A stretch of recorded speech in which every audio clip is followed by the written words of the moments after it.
Channel Punjabi ਦੇਖ ਰਹੇ ਦਰਸ਼ਕਾਂ ਦਾ ਪ੍ਰੋਗਰਾਮ ਫਰੰਟ ਲਾਈਨ ਵਿੱਚ ਬਹੁਤ ਬਹੁਤ ਸਵਾਗਤ। ਦੋਸਤੋ ਹਾਜ਼ਰ ਹਾਂ ਅੱਜ ਤੁਹਾਡੇ ਨਾਲ ਕੁਝ ਗੱਲਾਂ ਬਾਤਾਂ ਕੁਝ ਖਬਰਾਂ ਸਾਂਝੀਆਂ ਕਰਨ ਦੇ ਲਈ, ਜਿੱਥੇ ਅੱਜ ਮਹਿੰਗਾਈ ਦੇ ਬਾਰੇ ਗੱਲਬਾਤ ਕਰੂਗੀ ਕਿ ਮਹਿੰਗਾਈ ਦੀ ਕੀ ਹਾਲਤ ਆ, ਇਹਦੇ ਬਾਰੇ ਕੁਝ ਅੱਜ ਅਪਡੇਟਸ ਨੇ ਉਹ ਤੁਹਾਡੇ ਨਾਲ ਸਾਂਝੀਆਂ ਕਰਾਂਗੇ। ਲੋਅਰ ਮੇਨਲੈਂਡ ਦੇ ਵਿੱਚ ਜਿਹੜਾ ਗੈਂਗਸ ਨੇ ਉਹਦੇ ਬਾਰੇ ਦੇ ਵਿੱਚ 11 ਜਣੇ ਦੀਆਂ ਤਸਵੀਰਾਂ ਜਾਰੀ ਕੀਤੀਆਂ ਗਈਆਂ ਵੀ ਇਹਨਾਂ ਤੋਂ ਬਚ ਕੇ ਰਹੋ। ਕੁਝ ਹੋਰ ਗੱਲਾਂ ਬਾਤਾਂ ਜਿਹੜੀਆਂ ਸਾਡੇ ਸਿਹਤ ਨਾਲ ਸੰਬੰਧਿਤ ਨੇ, ਕੁਛ ਜਿਹੜੀਆਂ ਜੌਬਸ ਦੇ ਨਾਲ ਸੰਬੰਧਿਤ ਗੱਲਾਂ ਬਾਤਾਂ ਨੇ, ਅੱਜ ਤੁਹਾਡੇ ਨਾਲ ਪ੍ਰੋਗਰਾਮ ਦੇ ਵਿੱਚ ਇਹ ਸਾਰੀਆਂ ਖਬਰਾਂ ਸਾਂਝੀਆਂ ਕਰਨੀਆਂ। ਤੇ ਸ਼ੁਰੂਆਤ ਕਰਦੇ ਹਾਂ ਲੋਅਰ ਮੇਨਲੈਂਡ ਦੇ ਵਿੱਚ ਗੈਂਗ ਕਨਫਲਿਕਟ ਤੋਂ। ਲੋਅਰ ਮੇਨਲੈਂਡ ਦੇ ਵਿੱਚ ਤੁਹਾਨੂੰ ਪਤਾ ਵੈਨਕੂਵਰ ਦੇ ਆਲੇ ਦੁਆਲੇ ਦੇ ਇਲਾਕਿਆਂ ਦੇ ਵਿੱਚ ਗੈਂਗਸ ਇੱਕ ਬਹੁਤ ਵੱਡੀ ਸਮੱਸਿਆ ਬਣੀ ਆ। ਕੁਝ ਦਿਨ ਛੱਡ ਕੇ ਕਿਤੇ ਨਾ ਕਿਤੇ ਗੋਲੀ ਚੱਲਦੀ ਆ, ਕਿਸੇ ਨਾ ਕਿਸੇ ਦੀ ਮੌਤ ਹੋ ਜਾਂਦੀ ਆ, ਤੇ ਫਿਰ ਥੋੜ੍ਹਾ ਚਿਰ ਚਰਚਾਵਾਂ ਚੱਲਦੀਆਂ, ਬਾਅਦ ਤੋਂ ਗੱਲ ਫੇਰ ਆਈ ਗਈ ਹੋ ਜਾਂਦੀ ਆ। ਹੁਣ ਜਿਹੜਾ ਇਸ ਵੇਲੇ ਗੈਂਗ ਕਨਫਲਿਕਟ ਚੱਲ ਰਿਹਾ, ਇੱਕ ਗਰੁੱਪ ਦੂਜੇ ਗਰੁੱਪ ਦੇ ਬੰਦੇ ਮਾਰ ਰਿਹਾ, ਦੂਜਾ ਗਰੁੱਪ ਜਿਹੜਾ ਦੂਜੇ ਗਰੁੱਪ ਦੇ ਬੰਦੇ ਮਾਰ ਰਿਹਾ। ਇਸ ਸਾਰੇ ਦੇ ਵਿੱਚ ਪੁਲਿਸ ਨੇ ਅੱਜ ਬ੍ਰਿਟਿਸ਼ ਕੋਲੰਬੀਆ ਦੇ ਵਿੱਚ ਇੱਕ ਵਾਰਨਿੰਗ ਜਾਰੀ ਕੀਤੀ ਹੈ।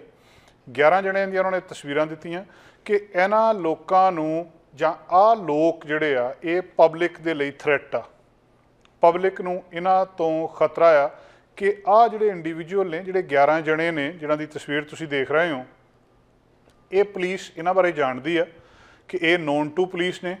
ਇਹ ਦੂਜੀ ਗੱਲ ਉਹਨਾਂ ਨੇ ਇਹ ਕਹੀ ਆ ਕਿ ਇਹ ਬ੍ਰਿਟਿਸ਼ ਕੋਲੰਬੀਆ ਦੇ ਵਿੱਚ ਜਿਹੜਾ ਇੱਕ ਹਾਈ ਲੈਵਲ ਦਾ ਗੈਂਗ ਜਾਂ ਆਰਗੇਨਾਈਜ਼ਡ ਕ੍ਰਾਈਮ ਆ, ਇਹ ਉਹਦੇ ਨਾਲ ਜੁੜੇ ਨੇ, ਲੋਕ ਵਾਇਲੈਂਸ ਦੇ ਨਾਲ ਜੁੜੇ ਨੇ।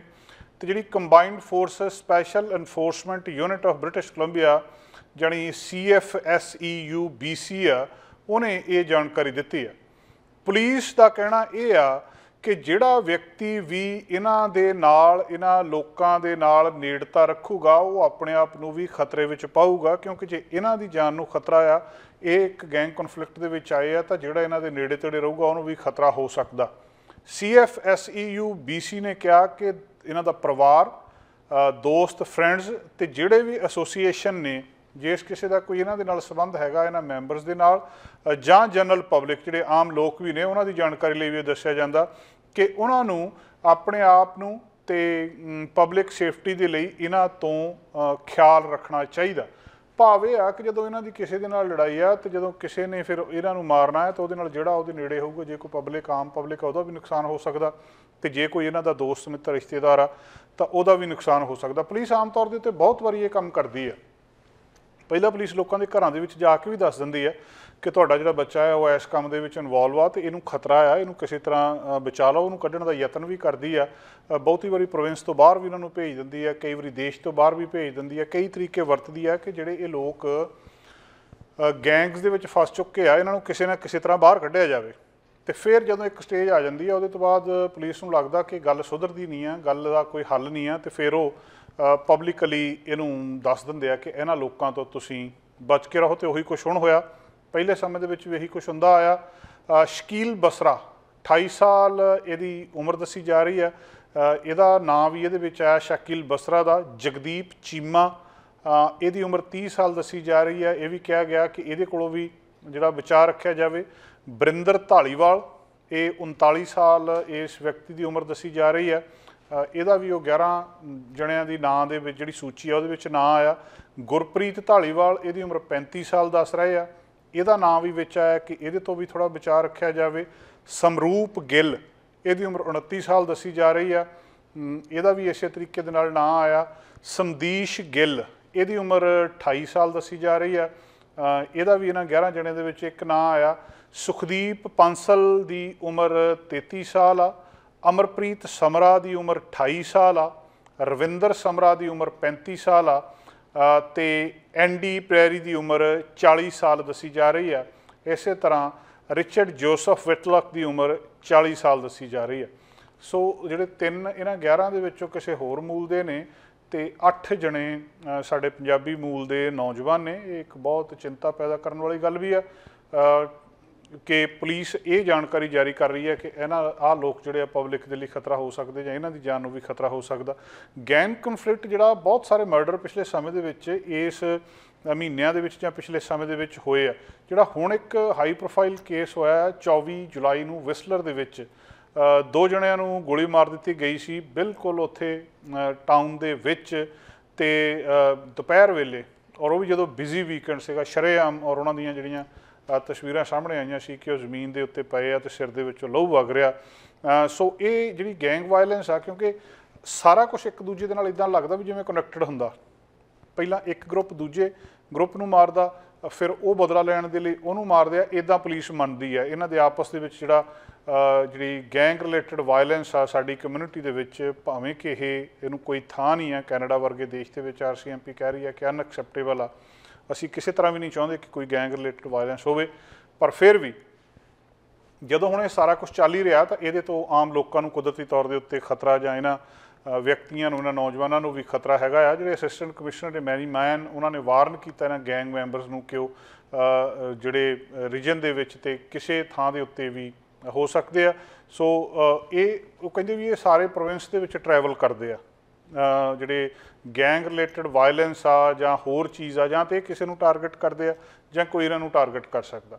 ਇਹ ਜਿਹੜੀ ਪਬਲਿਕ ਅਲਰਟ ਆ, ਇਹਨਾਂ ਦੀਆਂ ਨਾਲ ਤਸਵੀਰਾਂ ਵੀ ਜਾਰੀ ਕੀਤੀਆਂ ਗਈਆਂ ਤਾਂ ਕਿ ਲੋਕਾਂ ਨੂੰ ਇਹਦੇ ਤੋਂ ਲੋਕ ਅਗਾਹ ਹੋ ਸਕਣ, ਜਿਹੜੇ ਇਹਨੂੰ ਗੈਂਗ ਵਾਇਲੈਂਸ ਨੂੰ ਐਡਰੈਸ ਕੀਤਾ ਜਾ ਸਕੇ। ਵੈਨਕੂਵਰ ਪੁਲਿਸ ਡਿਪਾਰਟਮੈਂਟ ਤੇ ਹੋਰ ਜਿਹੜੀ ਇਹਦੇ ਪੁਲਿਸਿੰਗ ਪਾਰਟਨਰਸ ਨੇ ਉਹ ਵੀ ਕਮਿਟਡ ਨੇ ਇਹਨਾਂ ਸਾਰਿਆਂ ਦੇ ਨਾਲ ਕਿ ਜਿੰਨਾ ਰਿਸਕ ਇਹਨਾਂ 11 ਜਣਿਆਂ ਨੂੰ ਹੈਗਾ ਆ, ਜਾਂ ਜਿਹੜੇ ਕ੍ਰਾਈਮ ਰਿਲੇਟਡ ਇਹ ਗੈਂਗਸ ਹੈਗੇ ਆ, ਕਿਉਂਕਿ ਸਾਰੀ ਜਿਹੜੀ ਪੁਲਿਸ ਫੋਰਸਿਸ ਨੇ, ਇਹ ਚਾਹੇ ਉਹ ਸਰੀ ਪੁਲਿਸ ਆ, ਚਾਹੇ RCMP ਆ, ਚਾਹੇ ਵੈਨਕੂਵਰ ਪੁਲਿਸ ਡਿਪਾਰਟਮੈਂਟ ਆ, ਜਾਂ ਬਾਕੀ ਸਾਰੇ ਕੁਛ ਆ, ਇਹ ਫਿਰ ਰਲ ਕੇ ਇਹਦੇ ਉੱਤੇ ਕੰਮ ਕਰਦੇ ਆ ਕਿ ਕਿਸੇ ਨਾ ਕਿਸੇ ਤਰ੍ਹਾਂ ਇਹਨੂੰ ਨੱਥ ਪਾਈ ਜਾ ਸਕੇ, ਇਹਨੂੰ ਰੋਕਿਆ ਜਾ ਸਕੇ।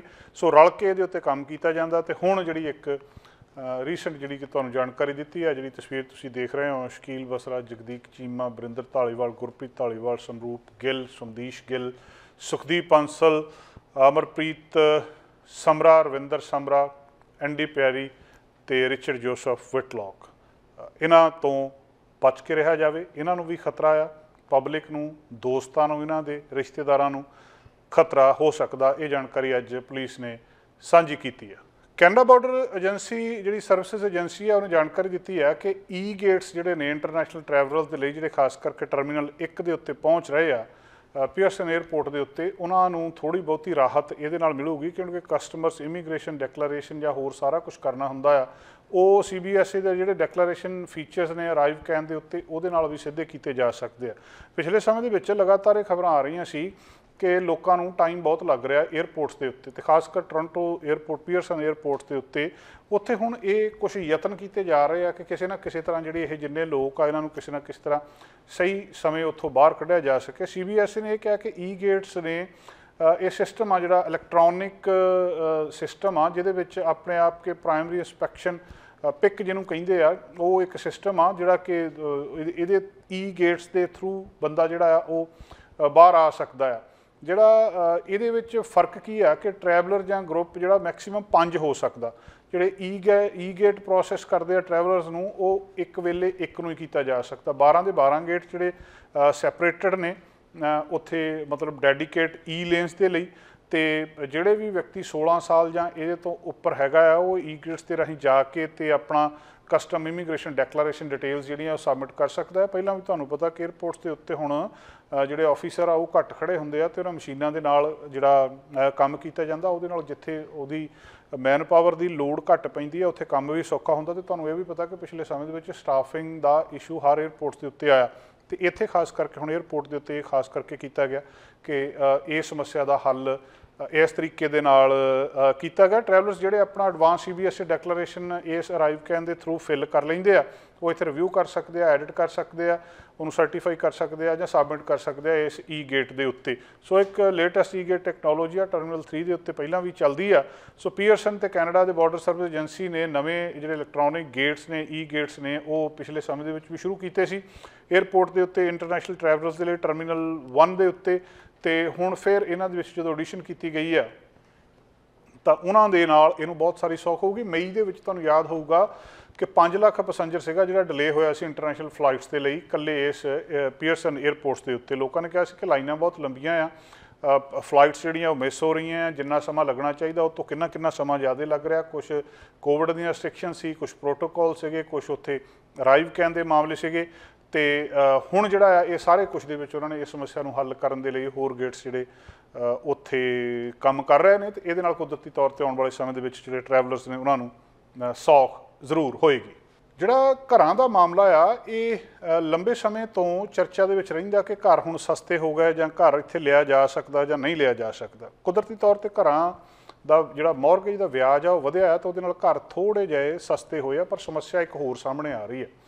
ਸਮੱਸਿਆ ਇਹ ਸਾਹਮਣੇ ਆ ਰਹੀ ਹੈ, ਇਹ ਸਮੱਸਿਆ ਕੈਨੇਡਾ ਦੇ ਵਿੱਚ ਹਜੇ ਪੂਰੀ ਤਰ੍ਹਾਂ ਨਹੀਂ ਸਾਹਮਣੇ ਆਈ, ਅਮਰੀਕਾ ਦੇ ਵਿੱਚ ਆਲਰੇਡੀ ਆ ਚੁੱਕੀ ਹੈ ਕਿ ਜਿਹੜੀਆਂ ਇਨਵੈਸਟਮੈਂਟ ਫਰਮ ਆ, ਵੱਡੀ ਕੰਪਨੀਆਂ ਜਿਹਨਾਂ ਕੋਲ ਬਹੁਤ ਪੈਸਾ ਹੈ, ਉਹਨਾਂ ਨੂੰ ਕਿਤੇ ਮੌਰਗੇਜ ਦੀ ਲੋੜ ਨਹੀਂ, ਉਹਨਾਂ ਕੋਲ ਆਪਣੇ ਕੋਲ ਹੀ ਇੰਨਾ ਪੈਸਾ ਹੈਗਾ ਆ, ਉਹ ਹਾਊਸਿੰਗ ਮਾਰਕੀਟ ਦੇ ਵਿੱਚ ਹੁਣ ਨਵੇਂ ਬਾਇਰ ਨੇ। ਕਰਦੇ ਕੀ ਆ, ਮਤਲਬ ਇੱਕ ਵੱਡੀ ਕੰਪਨੀ ਜਿਹਦੇ ਕੋਲ ਪੈਸੇ ਦਾ ਹਿਸਾਬ ਕਿਤਾਬ ਵੀ ਕੋਈ ਨਹੀਂ, ਉਹ ਸਿੰਗਲ ਫੈਮਿਲੀ ਡਿਟੈਚਡ ਹੋਮ ਨੇ, ਜਿਹੜੇ ਸਿੰਗਲ ਫੈਮਿਲੀ ਹੋਮਸ ਨੇ, ਉਹਨਾਂ ਨੂੰ ਬਾਏ ਕਰ ਲੈਂਦੇ ਆ, ਉਹਨਾਂ ਨੂੰ ਖਰੀਦਣ ਤੋਂ ਬਾਅਦ ਰੈਂਟ ਤੇ ਚਾੜ ਦਿੰਦੇ ਆ, ਤੇ ਕੰਪਨੀ ਨੂੰ ਫਾਇਦਾ ਹੁੰਦਾ। ਹੁਣ ਹੋਊਗਾ ਕੀ ਕਿ ਜਿਹੜੇ ਸ਼ਹਿਰ ਦੇ ਵਿੱਚ ਵੀ, ਚਾਹੇ ਉਹ ਟੋਰਾਂਟੋ ਆ ਤੇ ਚਾਹੇ ਵੈਨਕੂਵਰ ਆ, ਜਿਹੜੇ ਲੋਕ ਇੱਕ ਵਿਅਕਤੀ ਨੇ ਘਰ ਲੈਣਾ ਆ, ਉਹਦੇ ਲਈ ਚਾਂਸਸ ਹੋਰ ਘੱਟ ਜਾਣਗੇ, ਕਿਉਂਕਿ ਕੰਪਨੀ ਵੱਡੀ ਆ, ਉਹਦੇ ਨਾਲ ਕੰਪੀਟੀਸ਼ਨ ਵੀ ਨਹੀਂ ਕੀਤਾ ਜਾ ਸਕਦਾ, ਤੇ ਉਹਨਾਂ ਨੇ ਜਿੰਨਾ ਦੂਜਿਆਂ ਨੂੰ ਮੌਰਗੇਜ ਦੀ ਕੋਈ ਲੋੜ ਨਹੀਂ, ਕੋਈ ਉਹਨਾਂ ਕੋਲੇ ਜਿਹੜਾ ਉਹਨਾਂ ਦੀ ਸ਼ਰਤ ਨਹੀਂ ਆ, ਉਹਨਾਂ ਨੇ ਸਾਰਾ ਕੁਝ ਐਸੇ ਤਰ੍ਹਾਂ ਹੀ ਲੈ ਲੈਣਾ। ਇਹ ਜਿਹੜੇ ਬਿਗ ਇਨਵੈਸਟਰਸ ਦਾ ਆਈਡੀਆ ਆ ਕਿ ਬਾਇੰਗ ਸਿੰਗਲ ਫੈਮਿਲੀ ਹੋਮ, ਇਹਨੂੰ ਰੈਂਟ ਕਰਨ ਦੇ ਲਈ ਕੈਨੇਡਾ ਦੇ ਵਿੱਚ ਕਿਹਾ ਜਾ ਰਿਹਾ ਕਿ ਹਜੇ ਬਹੁਤ ਸ਼ੁਰੂਆਤੀ ਦੌਰ ਦੇ ਵਿੱਚ ਆ, ਕਿ ਇਨਫੈਂਸੀ ਪੀਰੀਅਡ ਦੇ ਵਿੱਚ ਆ ਕੈਨੇਡਾ ਦੇ ਵਿੱਚ। ਦੂਜੇ ਅਮਰੀਕਾ ਦੇ ਵਿੱਚ ਇਹ ਆਲਰੇਡੀ ਸ਼ੁਰੂ ਹੋ ਚੁੱਕਿਆ, ਤੇ ਹੁਣ ਜਿਹੜੇ ਕੈਨੇਡਾ ਦੇ ਰੀਅਲ ਸਟੇਟ ਦੇ ਐਕਸਪਰਟ ਨੇ, ਉਹ ਅਮਰੀਕਾ ਨੂੰ ਦੇਖ ਰਹੇ ਆ, ਵਾਚ ਕਰ ਰਹੇ ਆ ਕਿ ਕਿਸੇ ਤਰ੍ਹਾਂ ਉਹਨੂੰ ਸਮਝਿਆ ਜਾ ਸਕੇ, ਤਾਂ ਕਿ ਜਿਹੜੀ ਸਮੱਸਿਆ ਇੱਥੇ ਕੈਨੇਡਾ ਦੇ ਵਿੱਚ ਆਉਣ ਵਾਲੀ ਆ, ਉਹਦੇ ਤੋਂ ਪਹਿਲਾਂ ਅਗਾਹ ਹੋਇਆ ਜਾ ਸਕੇ। ਜਿਹੜੇ ਪਰਿਵਾਰ ਨੇ ਉਹ ਡਰ ਰਹੇ ਨੇ ਇਸ ਚੀਜ਼ ਤੋਂ ਕਿ ਜਿਹੜੇ ਵੱਡੀਆਂ ਕੰਪਨੀਆਂ ਹੈਗੀਆਂ ਨਾ, ਜਿਹੜੇ ਮਨੀ ਮੈਨੇਜਰਸ ਨੇ, ਜਿਨ੍ਹਾਂ ਕੋਲ ਬਿਲੀਅਨਸ ਆਫ ਜਿਹੜੇ ਡਾਲਰਸ ਹੈਗੇ ਆ, ਤੇ ਉਹਨਾਂ ਦੇ ਉੱਤੇ ਨਾ ਇੰਟਰਸਟ ਰੇਟ ਵਧੇ ਦਾ ਬਹੁਤਾ ਫਰਕ ਪੈਂਦਾ, ਤੇ ਨਾ ਉਹਨਾਂ ਦੀ ਹੋਰ ਕਿਸੇ ਚੀਜ਼ ਦਾ ਫਰਕ ਪੈਂਦਾ। ਹੁਣ ਕਿਉਂਕਿ ਇੰਟਰਸਟ ਰੇਟ ਵਧੇ ਆ ਤੇ ਪ੍ਰਾਪਰਟੀ ਦੇ ਰੇਟ ਘਟੇ ਆ ਪੂਰੇ ਨਾਰਥ ਅਮਰੀਕਾ ਦੇ ਵਿੱਚ, ਇਹ ਜਿਹੜੇ ਇਨਵੈਸਟਰਸ ਨੇ, ਇਹ ਐਕੁਇਟੀ ਜਾਇੰਟਸ ਨੇ, ਇਹ ਵੱਡੀ ਇੱਕ ਸਮੱਸਿਆ ਪੈਦਾ ਕਰਨਗੇ ਇੱਕ ਸਧਾਰਨ ਵਿਅਕਤੀ ਦੇ ਲਈ। ਛੋਟਾ ਜਿਹਾ ਸ਼ਹਿਰ ਸਰੀ ਆ, ਸਰੀ ਦੇ ਵਿੱਚ ਕੈਨੇਡਾ ਦੇ ਇੱਥੇ 1000-1200 ਬੰਦਾ ਹਰ ਮਹੀਨੇ ਆਉਂਦਾ, ਤੇ ਉਹ ਸਾਰੇ ਦਾ ਸਾਰਾ ਜਾਂਦਾ ਕਿੱਥੇ, ਉਹਨੇ ਰੈਂਟ ਤੇ ਤਾਂ ਜਾਣਾ ਹੀ ਆ। ਹੁਣ ਰੈਂਟ ਤੇ ਜਾਣ ਦੇ ਲਈ ਇੱਕ ਤਾਂ ਇਹ ਤਰੀਕਾ ਹੋ ਸਕਦਾ ਕਿ ਇੱਥੇ ਰਹਿਣ ਵਾਲੇ ਜਿਹੜੇ ਬੰਦੇ ਹੌਲੀ ਹੌਲੀ ਮਾਰਕੀਟ ਦੇ ਵਿੱਚ ਐਂਟਰ ਹੋਣ, ਭਾਵ ਘਰ ਲੈਣ, ਉਹ ਘਰ ਲੈਣ ਤੋਂ ਬਾਅਦ ਕੁਛ ਉਹਨਾਂ ਘਰਾਂ ਦੇ ਵਿੱਚ ਰੈਂਟ ਦੇ ਉੱਤੇ ਰਹਿਣ। ਇੱਕ ਇਹ ਪਾਲਿਸੀ ਆ। ਇੱਕ ਇਹ ਆ ਕਿ ਇੱਕ ਵੱਡੀ ਕੰਪਨੀ ਆਵੇ ਜਿਹੜੀ ਜਿੰਨੇ ਸਰੀ ਦੇ ਵਿੱਚ ਘਰ ਲਿਸਟਿੰਗ ਦੇ ਵਿੱਚ ਲੱਗੇ ਆ ਸਿੰਗਲ ਫੈਮਿਲੀ, ਉਹਨਾਂ ਨੂੰ ਖਰੀਦ ਲਵੇ, ਉਹਨਾਂ ਨੂੰ ਖਰੀਦਣ ਤੋਂ ਬਾਅਦ ਰੈਂਟ ਤੇ ਦੇ ਦੇਵੇ। ਘਰਾਂ ਦੀ ਸਪਲਾਈ ਤੇ ਮਾਰਕੀਟ ਦੇ ਵਿੱਚ ਪਹਿਲਾਂ ਹੀ ਹੈ ਨਹੀਂ, ਘਰ ਪਹਿਲਾਂ ਹੀ ਹੈ ਨਹੀਂ, ਖਰੀਦਦਾਰ ਜ਼ਿਆਦਾ ਹੈ, ਤੇ ਜੇ ਜਿਹੜੇ ਘਰ ਉਹ ਵੀ ਵੱਡੀਆਂ ਕੰਪਨੀਆਂ ਨੇ ਖਰੀਦ ਕੇ ਰੈਂਟ ਦੇ ਉੱਤੇ ਦੇ ਦਿੱਤੇ, ਤਾਂ ਫਿਰ ਲੋਕ ਕਿੱਥੇ ਜਾਣਗੇ, ਤੇ ਇਹ ਲਗਭਗ ਅਸੰਭਵ ਹੋ ਜਾਣਾ ਇੱਥੇ ਇੱਕ ਸਧਾਰਨ ਵਿਅਕਤੀ ਦੇ ਲਈ ਘਰ ਖਰੀਦਣਾ। ਫਿਰ ਕਹਿੰਦੇ ਹਜੇ ਕੈਨੇਡਾ ਦੇ ਵਿੱਚ ਇਹ ਜਿਹੜੀ ਤਰੀਕਾ ਹੈ, ਇਨਫੈਂਸੀ ਪੀਰੀਅਡ ਦੇ ਵਿੱਚ, ਆਪਾਂ ਬਹੁਤ ਸ਼ੁਰੂਆਤੀ ਦੌਰ ਦੇ ਵਿੱਚ, ਪਰ ਇਹ ਹੈਗਾ ਹੈ। 2022 ਦੇ ਪਹਿਲੇ ਕੁਆਰਟਰ ਦੇ ਵਿੱਚ ਜਿਹੜਾ ਅਮਰੀਕਾ ਦੇ ਵਿੱਚ 28% ਸਿੰਗਲ ਫੈਮਿਲੀ ਹੋਮ ਸੇਲਸ ਜਿਹੜੀ ਆ ਉਹ ਪਬਲਿਸ਼ ਕੀਤੀ ਗਈ ਸੀ ਜੂਨ ਦੇ ਵਿੱਚ, ਜਿਹੜੀ ਕਿ ਪਿਛਲੇ ਸਾਲ ਦੇ ਨਾਲੋਂ 20% ਜਿਹੜੀ ਆ ਘੱਟ ਸੀ, ਉਹ ਤੋਂ ਪਿਛਲੇ ਸਾਲ ਦੇ ਨਾਲ ਜਿਹੜੇ ਇਹ ਇਨਵੈਸਟਰਸ ਨੇ। ਹੁਣ ਇਨਵੈਸਟਰਸ ਕੀ ਆ, ਇੱਕ ਵੱਡਾ ਸ਼ੇਅਰ ਅਮਰੀਕਾ ਦੇ ਘਰਾਂ ਦੇ ਵਿੱਚ ਉਹ ਇਹ ਲੈ ਕੇ ਆ ਰਹੇ ਨੇ, ਜਿਹੜਾ ਕਿ ਪਹਿਲਾਂ ਕਦੇ ਨਹੀਂ ਸੀ ਦੇਖਿਆ ਗਿਆ। ਮਤਲਬ ਵੱਡਾ ਸ਼ੇਅਰ ਅਮਰੀਕਾ ਦੇ ਜਿਹੜੇ ਘਰ ਖਰੀਦੇ ਗਏ ਆ ਇਹ ਪਿਛਲੇ ਸਾਲਾਂ ਦੇ ਮੁਕਾਬਲੇ ਇਸ ਵੇਲੇ ਇਹਨਾਂ ਇਨਵੈਸਟਰਸ ਕੋਲ ਆ, ਭਾਵ ਉੱਥੇ ਉਹਨਾਂ ਨੇ ਆਪ ਨਹੀਂ ਰਹਿਣਾ, ਇਹਨੂੰ ਰੈਂਟ ਤੇ ਦੇਣਾ, ਤੇ ਉਹ ਹੈਗੇ ਬਹੁਤ ਵੱਡੇ ਆ, ਮਤਲਬ ਬਹੁਤ ਪੈਸਾ ਆ ਉਹਨਾਂ ਦੇ ਕੋਲ। ਸੋ ਇਹ ਜਿਹੜਾ ਨਵਾਂ ਫਿਨੋਮੀਨਾ ਇੱਕ ਕੰਮ ਕਰ ਰਿਹਾ ਆ, ਤੇ ਇਹਨੂੰ ਜਿਹੜਾ ਇੱਥੇ ਕੈਨੇਡਾ ਦੇ ਵਿੱਚ ਰੀਮਿਕਸ ਜਿਹੜੇ ਆਪਣੇ ਹੈਗੇ ਆ ਕੈਨੇਡਾ, ਉਹਨਾਂ ਦੇ ਪ੍ਰੈਜ਼ੀਡੈਂਟ ਜਿਹੜੇ ਰੀਮਿਕਸ ਕੈਨੇਡਾ ਦੇ ਕ੍ਰਿਸਟੋਫਰ ਅਲੈਗਜ਼ੈਂਡਰ, ਉਹਨਾਂ ਨੇ ਇਹ ਗੱਲ ਦੱਸੀ ਆ ਕਿ ਇੱਕ ਨਵਾਂ ਫਿਨੋਮੀਨਾ ਮਾਰਕੀਟ ਦੇ ਵਿੱਚ ਆ ਰਿਹਾ, ਤੇ ਹੁਣ ਜਿਹੜੇ ਹੁਣ ਪ੍ਰਾਈਸਿਸ ਦੇ ਵਿੱਚ ਕਮੀ ਆਈ ਆ, ਉਹ ਵੀ ਸ਼ਾਇਦ ਇਹਦੇ ਤੋਂ ਬਾਅਦ ਨਾ ਹੋਵੇ, ਤੇ ਇਹਨਾਂ ਦੇ ਨਾਲ ਕਿਉਂਕਿ ਕੰਪੀਟ ਵੀ ਨਹੀਂ ਕੀਤਾ ਜਾ ਸਕਦਾ, ਵੱਡੇ ਲੋਕ ਨੇ ਇਹ, ਇਹਨਾਂ ਕੋਲੇ ਪੈਸਾ ਕਾਫੀ ਜ਼ਿਆਦਾ ਆ, ਤੇ ਜਿਹੜੀ ਇੱਕ ਮਿਡਲ ਕਲਾਸ ਫੈਮਿਲੀ ਸਟਰਗਲ ਕਰ ਰਹੀ ਹੈ ਆਪਣਾ ਘਰ ਲੈਣ ਦੇ ਲਈ, ਉਹਦੇ ਲਈ ਇਹ ਔਖਾ ਹੋ ਜਾਊਗਾ। ਹਾਲਾਂਕਿ ਇੱਦਾਂ ਨਹੀਂ ਹੈ ਕਿ ਇੱਕਦਮ ਹੀ ਇਹ ਸਾਰਾ ਕੁਝ ਹੋ ਜਾਣਾ, ਪਰ ਇੱਕ ਨਵਾਂ ਟ੍ਰੈਂਡ ਆ। ਦੂਜੀ ਗੱਲ, ਕੈਨੇਡਾ ਦੇ ਵਿੱਚ ਡਾਟਾ ਹੈ ਨਹੀਂ ਸਾਡੇ ਕੋਲ, ਜਿਹੜੇ ਇਸ ਵੇਲੇ ਵੀ ਕਿੰਨੇ ਇੰਸਟੀਟਿਊਸ਼ਨਲ ਓਨਰਸ਼ਿਪ ਆ, ਕਿ ਕਿੰਨੀਆਂ ਵੱਡੀਆਂ ਕੰਪਨੀਆਂ ਨੇ ਘਰ ਖਰੀਦੇ ਆ, ਕਿੰਨੇ ਇੱਕ ਵਿਅਕਤੀ ਨੇ ਘਰ ਖਰੀਦੇ ਆ, ਕਿੰਨੇ ਲੋਕਾਂ ਨੇ ਘਰ ਖਰੀਦ ਕੇ ਕਿਰਾਏ ਤੇ ਦਿੱਤੇ ਆ, ਜਾਂ ਕਿੰਨੇ ਲੋਕਾਂ ਨੇ ਘਰ ਖਰੀਦ ਕੇ ਵਿੱਚ ਰਹਿ ਰਹੇ ਆ। ਇਹ ਸਾਰੇ ਚੀਜ਼ ਦਾ ਪ੍ਰੋਪਰ ਡਾਟਾ ਉਹ ਕਹਿੰਦੇ ਸਾਡੇ ਕੋਲ ਹੈ ਨਹੀਂਗਾ। ਜਿਹੜੀ ਕੈਨੇਡੀਅਨ ਸਰਕਾਰ ਆ ਉਹ ਇਸ ਮਾਮਲੇ ਦੇ ਉੱਤੇ ਕੰਮ ਕਰ ਰਹੀ ਆ, ਔਰ ਇਹ ਇੱਕ ਨਵਾਂ ਟ੍ਰੈਂਡ ਹੋਊਗਾ। ਨਾ ਤਾਂ ਸਟੈਟਿਸਟਿਕਸ ਕੈਨੇਡਾ ਦੇ ਕੋਲ, ਨਾ ਕੈਨੇਡੀਅਨ ਮੌਰਗੇਜ ਜਿਹੜੀ ਹਾਊਸਿੰਗ ਕਾਰਪੋਰੇਸ਼ਨ ਆ CHMC, ਦੋਵਾਂ ਫੈਡਰਲ ਏਜੰਸੀਜ਼ ਦੇ ਕੋਲ ਇਹਨੂੰ ਟਰੈਕ ਨਹੀਂ ਕਰ ਸਕਦੇ ਉਹ ਇਸ ਚੀਜ਼ ਨੂੰ ਕਿ ਇਸ ਕਿਸਮ ਦੀ ਇਨਵੈਸਟਮੈਂਟ ਜਿਹੜੀ ਕੈਨੇਡਾ ਦੇ ਵਿੱਚ ਹੋਈ ਹੈ। ਸਟੈਟਿਸਟਿਕਸ ਕੈਨੇਡਾ ਨੇ ਕੋਈ ਇਨਫੋਰਮੇਸ਼ਨ ਪਬਲਿਸ਼ ਨਹੀਂ ਕੀਤੀ ਨਾ ਇੰਸਟੀਟਿਊਸ਼ਨਲ ਇਨਵੈਸਟਰਸ ਦੀ। ਇੰਸਟੀਟਿਊਸ਼ਨਲ ਇਨਵੈਸਟਰ ਦਾ ਭਾਵ ਜਿਹੜੀਆਂ ਕੰਪਨੀਆਂ ਮਾਰਕੀਟ ਦੇ ਵਿੱਚ ਆ ਰਹੀਆਂ। ਪਿਛਲੇ ਸਮੇਂ ਦੇ ਵਿੱਚ ਟੋਰਾਂਟੋ ਦੇ ਵਿੱਚ ਇਹ ਮਾਮਲਾ ਸਾਹਮਣੇ ਆਇਆ ਸੀ ਔਰ ਉੱਥੇ ਇਸ ਗੱਲ ਨੂੰ ਲੈ ਕੇ ਜਿਹੜੇ ਇੱਕ ਮਤਲਬ ਸਵਾਲ ਵੀ ਉੱਠੇ ਸੀ ਕਿ ਇਹ ਜਿਹੜੀ ਇਸ ਕਿਸਮ ਦੀ ਇਨਵੈਸਟਮੈਂਟ ਆ ਇਹਦਾ ਅੱਗੇ ਜਿਹੜਾ ਕਿਸ ਕਿਸਮ ਦਾ ਇੰਪੈਕਟ ਘਰਾਂ ਦੀ ਮਾਰਕੀਟ ਦੇ ਉੱਤੇ ਪਊਗਾ। ਜਿਹੜੀ ਕੈਨੇਡੀਅਨ ਰੀਅਲ ਸਟੇਟ ਐਸੋਸੀਏਸ਼ਨ ਆ, ਜਿਹੜੀ ਟ੍ਰੇਡ ਬੋਡੀ ਆ, ਇੱਕ ਇਹਨਾਂ ਬ੍ਰੋਕਰਸ ਨੂੰ ਰਿਪਰੈਜ਼ੈਂਟ ਕਰਦੀ ਆ, ਉਹਨਾਂ ਨੇ ਵੀ ਇਹਦੇ ਤੇ ਜਿਹੜਾ ਕਮੈਂਟ ਨਹੀਂ ਕੀਤਾ। ਰਾਇਲ ਪੇਜ ਆ, ਇੱਕ ਮੇਜਰ ਬ੍ਰੋਕਰੇਜ ਆ, ਇਸੇ ਤਰ੍ਹਾਂ ਦੋ ਹੋਰ ਏਜੰਸੀਜ਼ ਹੈਗੀਆਂ, ਸੈਂਚੁਰੀ 21 ਆ ਜਾਂ ਕੈਲਰ ਵਿਲੀਅਮਸ ਆ, ਉਹਨਾਂ ਨੇ ਵੀ ਇਸ ਜਿਹੜੀ ਇਹਨੂੰ ਪੁੱਛਣ ਦੀ ਕੋਸ਼ਿਸ਼ ਕੀਤੀ ਗਈ ਕੁਝ ਨਿਊਜ਼ ਏਜੰਸੀਆਂ ਨੇ ਉਹਨਾਂ ਨੇ ਕਿ ਸਾਨੂੰ ਆਹ ਜਿਹੜੀ ਨਵੀਂ ਇੱਕ ਪਿਕਚਰ ਮਾਰਕੀਟ ਦੇ ਵਿੱਚ ਆ ਰਹੀ ਹੈ ਇਹਦੇ ਬਾਰੇ ਦੱਸੋ। ਉਹਨਾਂ ਨੇ ਵੀ ਹਜੇ ਇਹਦੇ ਉੱਤੇ ਕਮੈਂਟ ਨਹੀਂ ਕੀਤਾ, ਪਰ ਇੱਕ ਨਵਾਂ ਟ੍ਰੈਂਡ ਇੱਥੇ ਸਾਹਮਣੇ ਆ ਰਿਹਾ। ਇਹ ਡਾਟਾ ਜ਼ਰੂਰ ਹੈਗਾ ਆ ਕਿ ਇੱਕ ਵਿਅਕਤੀ ਕੋਲੇ ਕਿੰਨੇ ਘਰ ਨੇ ਜਾਂ ਜਿਹੜਾ ਇੱਕ ਪ੍ਰੋਪਰਟੀ ਤੋਂ ਜ਼ਿਆਦਾ ਕਿੰਨੇ ਆ।